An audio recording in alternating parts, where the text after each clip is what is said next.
इस वीडियो के अंदर गाइस हम लोग बात करने वाले हैं ट्रेडमार्क रजिस्ट्रेशन प्रोसेस के बारे में। पूरा स्टेप बाय स्टेप वीडियो होगा कि आपको सेल्फ फाइलिंग कैसे करनी है, प्लस अगर आप ट्रेडमार्क रजिस्टर अटॉर्नी की भी हेल्प लेते हैं तो उसके अंदर कितना डिफरेंस होता है, कॉस्ट के अंदर कितना डिफरेंस होता है, क्या फीस लगती है, क्या क्या स्टेजेस होती है, क्योंकि ट्रेडमार्क फाइल करने के बाद में भी आपको नोटिस वगैरह मिलते रहते हैं। तो गाइस ये सब कुछ आपको जानने को मिलेगा इस वीडियो के अंदर, तो पूरा वीडियो यहाँ पे जरूर देखिएगा। साथ में गाइस मैं बताना चाहूंगा, अगर आप अफोर्डेबल कॉस्ट के ऊपर ट्रेडमार्क रजिस्ट्रेशन की सर्विस लेना चाहते हैं तो उसकी लिंक भी मैंने आप लोग को डिस्क्रिप्शन बॉक्स में दे रखी है, जहां पे आप हमारे एक्सपर्ट के साथ में गेट इन टच हो सकते हैं। पहले गाइस बात करते हैं कि आखिर ट्रेडमार्क को रजिस्टर करने की क्या क्या रिक्वायरमेंट रहती है। तो देखिए सबसे पहले आपको पता होना चाहिए कि आपका जो ब्रांड नेम है या आपका जो लोगो है आपको किस ट्रेडमार्क क्लास के अंदर यहाँ पे रजिस्टर कराना है। अगर गाइस यहाँ पे मैं ट्रेडमार्क क्लास की बात करूं तो हमारे इंडिया के अंदर जो है 45 यहाँ पे क्लासेस है इंडस्ट्री वाइज। तो जिस भी इंडस्ट्री के अंदर आप फॉल करते हैं, एग्जाम्पल के लिए मान लीजिए आप लीगल सर्विसेज प्रोवाइड करते हैं तो आपके लिए 45 वाली क्लास है। मान लीजिए आप क्लोथिंग के अंदर यहाँ पे डील करते हैं तो आपके लिए 25 वाली भी क्लास है। तो गाइस इस तरह से आपको सबसे पहले आपका जो भी वर्ड मार्क है या आपका जो भी ब्रांड नेम है आपको पता होना चाहिए कि मेरे को किस क्लास के अंदर यहाँ पे रजिस्टर कराना है। इसके अलावा गाइस यहाँ पे आप अपना वर्ड मार्क या सिंपली लोगो के साथ में या विदाउट लोगो भी यहाँ पे रजिस्टर करा सकते हैं। तो आपके पास में लोगो की यहाँ पे जेपीजी फाइल या पीएनजी फाइल होनी चाहिए। इसके अलावा गाइस यहाँ पे लगता है आपका डिजिटल सिग्नेचर। जी हाँ, तो क्लास 3 का आपको डिजिटल सिग्नेचर यहाँ पे चाहिए होगा। वैसे अगर आप बाहर से लेने जाएंगे डायरेक्टली यहाँ पे जैसे ई मुद्रा वगैरह हो गया तो वहाँ पे आपको काफ़ी ज़्यादा हैवी कॉस्ट पे करनी पड़ सकती है। तो इसकी भी अफोर्डेबल लिंक मैं आपको डिस्क्रिप्शन बॉक्स में देने वाला हूँ और इसके ऊपर हम लोगों ने पूरा डेडिकेट वीडियो वगैरह भी यहाँ पे क्रिएट कर रखा है। साथ में गाइस आपके बेसिक केवाईसी चाहिए होंगे, जैसे पैन कार्ड, आधार कार्ड वगैरह हो गया। साथ में अगर आपकी प्राइवेट कंपनी है तो अगर आपको कॉस्ट रिड्यूस करनी है गवर्नमेंट फीस वगैरह की तो उसके लिए आपको उद्यम सर्टिफिकेट की भी यहाँ पे रिक्वायरमेंट पड़ने वाली है। गाइस बात करते कि यहाँ पे कितनी कॉस्ट या फीस रखने वाली है। तो देखिए 4500 पर क्लास जो है यहाँ पे गवर्नमेंट की फीस रहती है। तो अगर आप 2 क्लास के अंदर रजिस्टर करना चाहते हैं तो ये खर्चा आपके लिए डबल हो जाएगा। साथ में अगर आप यहाँ पे सेल्फ फाइलिंग कर रहे हैं तो यहाँ पे आपको डीएससी की कॉस्ट भी यहाँ पे बियर करनी पड़ेगी।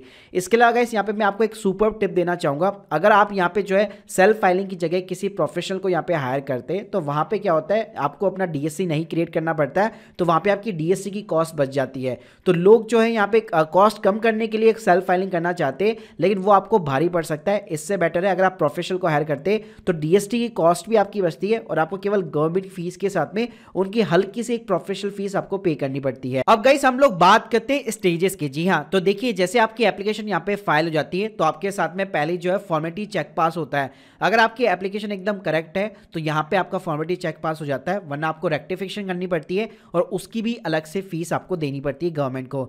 इसके अलावा गाइस यहाँ पे नेक्स्ट जो स्टेज आती है मार्क फॉर द एग्जामिनेशन होता है। आपकी जो एप्लीकेशन होती है उसको एग्जामिन करता है वेरीफायर। तो यहाँ पे 2 चीज़ें होगी आपके पास साथ में, या तो आपकी एप्लीकेशन यहाँ पे एक्सेप्ट हो जाती है, जर्नल के अंदर पब्लिश हो जाएगी और प्रॉपर्ली आपका जो ट्रेडमार्क है वो रजिस्टर हो जाता है। जैसे एग्जांपल देना चाहो तो जैसे आप स्क्रीन के सामने दे सकते हैं, आपको ट्रेडमार्क का जो स्टेटस है इस टाइप से रजिस्टर दिखाने वाला है। लेकिन लेट सपोज अगर आपकी एप्लीकेशन यहाँ पे जो है एक्सेप्टेड नहीं होती है तो गवर्नमेंट आपको ऑब्जेक्शन का नोटिस भेजता है, उसका आपको रिवर्ट करना पड़ता है। शोकेस हियरिंग वगैरह होती है, आपको जैसे कोर्ट के अंदर अटेंड करना पड़ता है तो वैसे यहाँ पे हियरिंग अटेंड करनी पड़ती है। उसके बाद में अगर गवर्नमेंट के ऑफिसर यहाँ पे सेटिस्फाइड होते हैं तो तब जाके आपको फाइनल सर्टिफिकेट यहाँ पे दिया जाता है। वरना गाइस आपका जो स्टेटस है जैसे आप स्क्रीन के सामने दे सकते हैं इस टाइप का आपको ऑब्जेक्टेड दिखाने वाला है। चलिए गाइस यहाँ पे मैं आपको लाइव ले चलता हूँ और बताता हूँ कि यहाँ पे आपको ट्रेडमार्क का रजिस्ट्रेशन यहाँ पे कैसे करना है। अगर आप सेल्फ फाइलिंग वगैरह करना चाहते हैं तो देखिए पहले आपको डीएससी के साथ में यहाँ पे प्रिपेयर रहना पड़ेगा। ये लिंक आपको मैं सिंपली डिस्क्रिप्शन बॉक्स में दे दूंगा। तो गाइस सबसे पहले यहाँ पे आपको जो है साइन अप करना है। टाइप ऑफ एप्लीकेंट में यहाँ पे आपका प्रोप्राइटर हो गया। उसके बाद में गाइस यहाँ पे कोड पूछेगा तो यहाँ पे आपको साइड में एक सर्च का बटन मिल जाता है।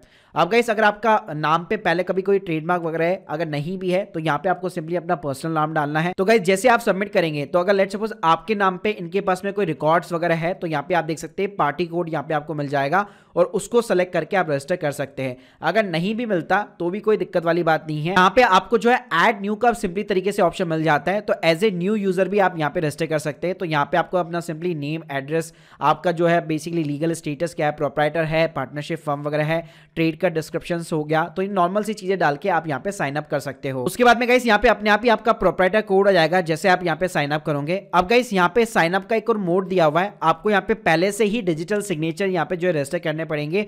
तो यहाँ पे आपको डिजिटल सिग्नेचर का ऑप्शन मिल जाएगा। यहाँ पे एक और चीज बताना चाहूंगा, इसको आपको जो है इंटरनेट एक्सप्लोर के अंदर ओपन करना पड़ेगा, क्योंकि अगर आप क्रोम के थ्रू यहाँ पे डिजिटल सिग्नेचर ऐड कराओगे तो यहाँ पे आपको सिंपली इस टाइप की जो है एरर दिखाने वाला है।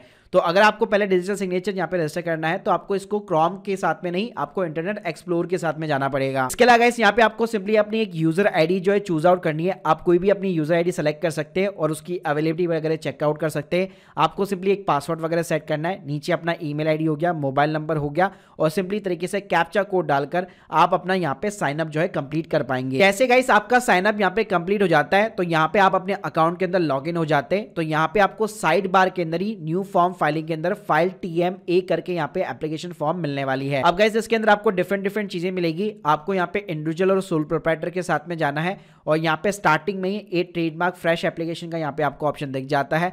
साथ में ही मैंने बताया था आपको क्लास पहले से रेडी रखनी है कि किस क्लास के अंदर आप फाइल करना चाहते हैं। अगर आपको डिटेल्स नहीं पता कि कौन कौन सी क्लासेस वगैरह होती है तो यहाँ पे आप देख सकते हैं साइड में आपको क्लास डिटेल का भी ऑप्शन दिखाई देगा। तो एग्जाम्पल के लिए मान लीजिए मैं 36 क्लास के अंदर यहाँ पे जो है रजिस्टर कराना चाहता हूँ, तो मुझे यहाँ पे क्लास नंबर डालना है और सिंपली सबमिट बटन के ऊपर क्लिक करना है। अब गाइस जैसे मैं क्लिक करूंगा तो मैंने जिस डिटेल के साथ में यहाँ पे साइन अप किया था वो सारी डिटेल्स अपने आप ही यहाँ पे आपको प्रीफिल्ड यहाँ पे मिल जाने वाली है। यहाँ पे आपका एक टेम्परेरी नंबर टिल पेमेंट यहाँ पे जनरेट हो जाएगा, आपकी क्लास जनरेट हो जाएगी। यहाँ पे इंडिविजुअल सोल प्रोप्राइटर आपका स्टेटस आ जाएगा, नेचर एप्लीकेशन के अंदर आपका ट्रेडमार्क आ जाएगा। नीचे आप देखेंगे तो एप्लीकेंट्स की जो है डिटेल्स आ जाएगी। यहाँ पे देख सकते हैं आपको एक एडिट का भी यहाँ पे ऑप्शन दिया गया है। अब गाइस इसके अंदर आपको एड ये करना है कि आपको अपना स्टेट और अपना डिस्ट्रिक्ट यहाँ पे प्रॉपर डालना है, क्योंकि ट्रेडमार्क के जो है इंडिया के अंदर ऑलमोस्ट 4 से केवल 5 ऑफिस ही है जहाँ पे शो केस हियरिंग वगैरह सब कुछ जो है सारी प्रोसेसिंग होती है। तो आपका स्टेट जो है किस जोन के अंदर फॉल करता है वो इसी के ऊपर यहाँ पे डिपेंड करेगा। उसके बाद में गाइस यहाँ पे आपसे आपका लीगल स्टेटस भी पूछने वाला है। तो मान लीजिए आप प्रोप्राइटर है तो यहाँ पे आप प्रोप्राइटर डाल सकते हैं। उसके बाद में गाइस नीचे आता है आपका एड्रेस फॉर द सर्विस। तो यहाँ पे सिंपली आपका ऑटोमेटिकली यहाँ पे एड्रेस वगैरह आ जाएगा। अगर नहीं आ रहा है तो आप मैनुअली भी इंसर्ट कर सकते हैं। यहाँ पे आपकी जो जुरिडिक्शन है यहाँ पे देख सकते हैं मेरी यहाँ पे दिल्ली आ चुकी है। तो जो भी आपकी जुरिडिक्शन होगी वो यहाँ पे सिंपली तरीके से आपको दिखाएगा। तो जैसे बताया कि इंडिया के अंदर 4-5 ही है, इसमें कि मुंबई हो गया, अहमदाबाद हो गया, कोलकाता, न्यू दिल्ली और चेन्नई। ये केवल आपको जो है 5 ऑफिस मिलने वाले हैं और सभी को यहाँ पे इन्होंने डिवाइड किया हुआ है हमारे इंडिया के जितने भी स्टेट्स है, तो उसी के अकॉर्डिंग यहाँ पे ये सारे फॉल करेंगे। इसके बाद में गाइस नीचे आपको कैटेगरी ऑफ द मार्क दिखने वाला है। तो यहाँ पे आपको कई सारे ऑप्शन मिलेंगे। तो देखिए अगर आपके पास में लोगो वगैरह नहीं है तो आप सिंपली वर्ड चूज कर सकते हैं, लेकिन अगर आपके पास में लोगो वगैरह है तो यहाँ पे आपको सिंपली डिवाइस चूज करना है। इसके बाद में गाइस डिवाइस के अंदर ही साइड में आपको अपलोड इमेज का सेक्शन यहाँ पे मिल जाता है। तो यहाँ पे आपको सिंपली अपना लोगो जो है अपलोड कराना पड़ेगा। अब गाइस नीचे यहाँ पे आपको ट्रेडमार्क पूछेगा, तो यहाँ पे आपका जो भी ब्रांड नेम है वो आपको सिंपली यहाँ पे इंसर्ट करना है। उसके बाद में गाइस यहाँ पे इमेज डिस्क्रिप्शन पूछेगा। तो अगर आपका यहाँ पे कोई भी जो है हेडलाइन है, सब हेडलाइन है, लोगो के अंदर ही डाला हुआ है तो वो आप यहाँ पे जो है डाल सकते हैं, वरना सिंपली अपना ब्रांड नेम और उसके आगे आप लोगो लिख सकते हैं। इसके अलावा गाइस अगर आपका मार्क जो है अदर देन हिंदी और इंग्लिश के अंदर है तो ये चीज आपके ऊपर एप्लीकेबल है, वरना इसको आप स्किप कर सकते हैं।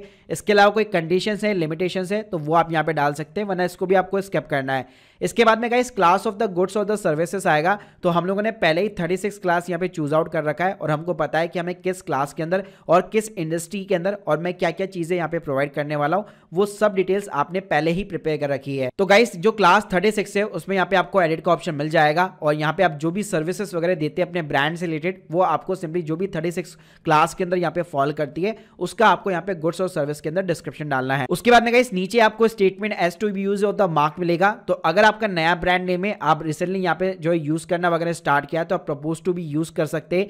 अगर आपकी कंपनी काफी पुरानी है, ब्रांड नेम भी काफी पुराना है, तो जब से आप यूज कर रहे हैं तो सेकंड वाला ऑप्शन आपको मिल जाता है जहां पे आपको डेट्स वगैरह बतानी पड़ती है। इसके अलावा गाइस अगर आप कोई भी इंपॉर्टेंट इन्फॉर्मेशन इंस्ट्रक्शन देना चाहते हैं तो यहाँ पे आप दे सकते हैं, वरना सिंपली तरीके से इसको आपको सेव एंड रिज्यूम कर लेना है। अब गाइस साइड में यहाँ पे आपको बॉटम के अंदर अटैच डॉक्यूमेंट्स का सिंपली तरीके से ऑप्शन मिलने वाला है। तो देखिए यहाँ पे जो ऑथराइज डॉक्यूमेंट है, अगर आप किसी अटॉर्नी के थ्रू यहाँ पे फाइल करा रहे हैं तो यहाँ पे आपको जो है पीओए अपलोड करना पड़ता है, वरना आप इसको स्किप कर सकते हैं अगर आप सेल्फ फाइलिंग वगैरह कर रहे हैं।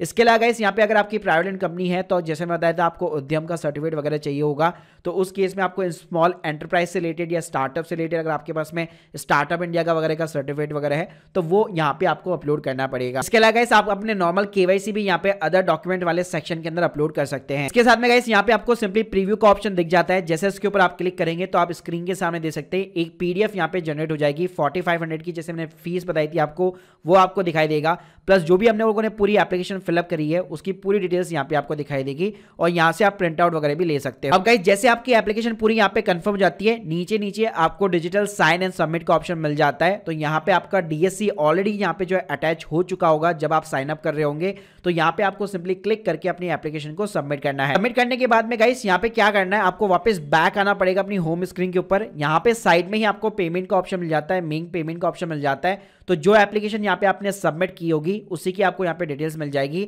और यहाँ पे आप क्लिक करके बेसिकली उस एप्लीकेशन के ऊपर 4500 का पेमेंट कर सकते हो। जैसे गाइस आप पेमेंट करते हो तो आपको इस टाइप की यहाँ पे रिसिप्ट वगैरह जो है प्रॉपर तरीके से जनरेट हो जाती है और उसके अंदर बकायदा आपका एप्लीकेशन नंबर भी यहाँ पे सिंपली मेंशन होता है। अब गाइस जब भी अगर आपको अपना स्टेटस यहाँ पे चेक करना है कि एप्लीकेशन यहाँ पे सबमिट हो चुकी है, मेरी एप्लीकेशन कहाँ पे पहुंची है, तो उसके लिए यहाँ पे आप ट्रेडमार्क सर्च के साथ में जा सकते हैं।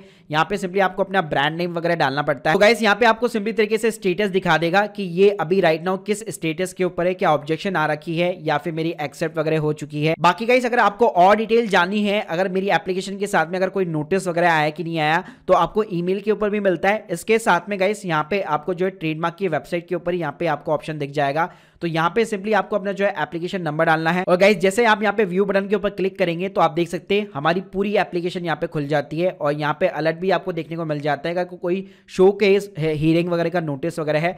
फिर अगर आप नीचे जाएंगे तो अगर आपको नोटिस फाइंड आउट करना है तो यहाँ पे आप देख सकते हैं कॉरेस्पॉन्डेंस और नोटिस का ऑप्शन देखने को मिल जाएगा। तो जैसे इसके ऊपर आप क्लिक करेंगे तो गाइस आप देख सकते हैं इस टाइप का आपको एग्जामिनेशन रिपोर्ट वगैरह देखने को मिलेगी जिसके अंदर आपका ऑब्जेक्शन होगा और किस सेक्शन के अंदर है, जैसे सेक्शन 9 के अंदर है, 11 के अंदर है, इस टाइप की डिटेल्स होती है। फिर आपको यहाँ पे वापस जो है गवर्नमेंट को रिवर्ट बैक वगैरह करना पड़ता है। उसके बाद में गाइस सारी चीजें हो जाने के बाद में जब भी यहाँ पे आपका फाइनल सर्टिफिकेट इशू होता है तो वो भी डिजिटली ही यहाँ पे इशू होता है। तो आप स्क्रीन के सामने दे सकते हैं जैसे हम लोगों ने यहाँ पे नोटिस को डाउनलोड किया वैसे ही आपको यहाँ पे सर्टिफिकेट को डाउनलोड करना पड़ता है और सिंपली तरीके से यहाँ पे आपको 10 साल के लिए आपको ट्रेडमार्क यहाँ पे अलॉट हो जाता है। तो गाइस अगर मैं यहाँ पे ओवरऑल समराइज करना चाहूँ तो अगर लेट्स सपोज आपने ट्रेडमार्क की एप्लीकेशन यहाँ पे फाइल वगैरह कर दी है तो उसके बाद में आप अपने लोगों के साथ में सिंपली तरीके से टीएम वगैरह लगा सकते हैं, लेकिन जब आपको फाइनल सर्टिफिकेट मिलता है उसी के बाद में आप यहाँ पे आर वगैरह जो इंक्लूड कर सकते हैं। इसके साथ में गाइस अगर आपने कभी भी कोई भी गवर्नमेंट एप्लीकेशन फाइल नहीं की है तो मैं तो आपको हाईली रिकमेंड करूंगा आपको प्रोफेशनल एक्सपर्ट को यहाँ पे हायर करना चाहिए, क्योंकि यहाँ पे आपसे कोई भी गलती होती है तो सीधा 4500 रुपीज का आपका यहाँ पे नुकसान होने वाला है। इसके अलावा गाइस यहाँ पे सेल्फ फाइलिंग जो है यहाँ पे अगर आप कर भी लेंगे तो उसके बाद में जो शो केस हियरिंग नोटिस वगैरह या जो ऑब्जेक्शन के नोटिस वगैरह है या जो ट्रेडमार्क की रिसर्च होती है कि किस क्लास के अंदर मेरे को डालना है, प्लस ये ब्रांड नेम रजिस्टर है कि नहीं है, तो इसके अंदर काफी सारी जो है एक्सपर्टीज वगैरह आपको यहाँ पे लगती है। So guys hope you like this video, please subscribe our channel. इसके अलावा हम लोगों ने ट्रेडमार्क ऑब्जेक्शन के ऊपर यहाँ पे फुल वीडियो वगैरह क्रिएट कर रखा है कि किस किस टाइप के ऑब्जेक्शन आते हैं, इसके लिंक भी मैं आपको डिस्क्रिप्शन बॉक्स में दे दूंगा। और गाइस अगर आप लोगों को कोई भी यहाँ पे ट्रेडमार्क से रिलेटेड सर्विस चाहिए या फिर क्लास 3 का डीएससी वगैरह चाहिए अफोर्डेबल कॉस्ट के ऊपर, तो लिंक मैंने सिंपली डिस्क्रिप्शन बॉक्स में दे रखी है। Thank you guys, thank you very much.